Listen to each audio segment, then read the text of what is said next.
kampus Institut Agama Islam Negeri Parepare. Pada video pembelajaran ini, saya akan menjelaskan model keseimbangan makroekonomi Islam, khususnya pendekatan ISLM, Islami, dan perannya dalam mencapai kesejahteraan berkeadilan.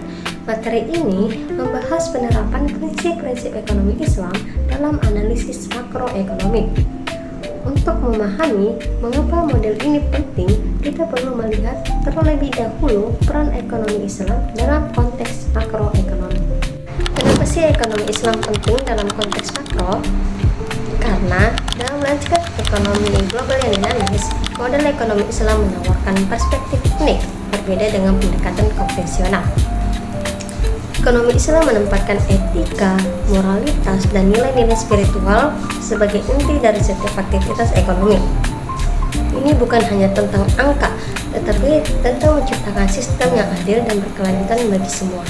Setelah memahami pentingnya ekonomi Islam, selanjutnya kita akan melihat perbedaan konsepnya dengan model makroekonomi konvensional.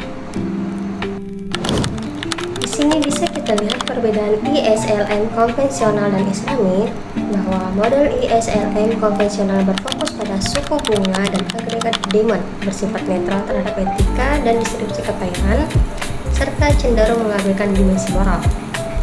Sementara itu, model ekonomi Islam berbasis syariat, melarang riba, menekankan keadilan, zakat, dan bagi hasil, serta mengintegrasikan nilai-nilai spiritual dalam kebijakan. Perbedaan mendasar ini menciptakan kerangka yang berbeda dalam memahami interaksi antara pasar barang dan jasa serta pasar keuangan. Perbedaan konsep ini kemudian memengaruhi bagaimana pasar barang dan jasa dianalisis dalam ekonomi Islam. Dalam ekonomi Islam, investasi yang dilakukan adalah investasi halal yang hanya berada di sektor real, bebas dari spekulasi dan riba. Konsumsi bersifat bertanggung jawab dalam menghindari pemborosan dan mendorong kebaikan. Selain itu, terdapat peran Zizwaf yang memastikan distribusi kekayaan lebih merata. Permintaan agregat tidak hanya dipengaruhi oleh konsumsi dan investasi, tetapi juga oleh mekanisme zakat, infak, sedekah, dan wakaf. Setelah membahas pasar barang dan distribusi kekayaan, berikutnya kita masuk ke pasar uang dan keuangan Islami. Dalam pasar uang Islami terdapat larangan riba, sehingga uang tidak diperlakukan sebagai komoditas, melainkan sebagai alat tukar. Sebagai gantinya, digunakan mekanisme bagi hasil yang berbagi risiko dan keuntungan dalam investasi. Bank sentral syariah mengatur likuiditas tanpa menggunakan suku bunga acuan konvensional. Modifikasi kurva LM ini mencerminkan pasar uang yang beroperasi berdasarkan prinsip keadilan dan risiko bersama. Prinsip larangan riba dan mekanisme bagi hasil ini memiliki implikasi yang luas dalam sistem keuangan Islam. Larangan riba mengurangi spekulasi, menjaga aktivitas ekonomi yang tidak produktif, menghilangkan eksploitasi, serta menghindari krisis akibat utang berlebihan. Mekanisme bagi hasil mendorong kemitraan sejati, berbagi risiko, dan alokasi sumber daya yang lebih efisien.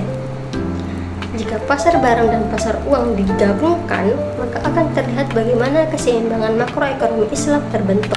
Baik, mari kita pindah di studi kasus dan implikasi kebijakan.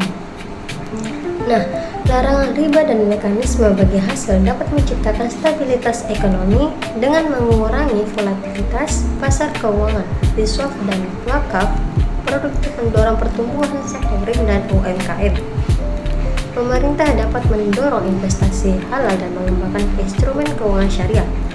Negara seperti Malaysia dan Indonesia menunjukkan potensi besar dalam penerapan prinsip-prinsip ini. Terima kasih telah menyimak video pembelajaran ini sampai selesai. Jangan lupa like, subscribe, dan share. Wassalamualaikum warahmatullahi wabarakatuh.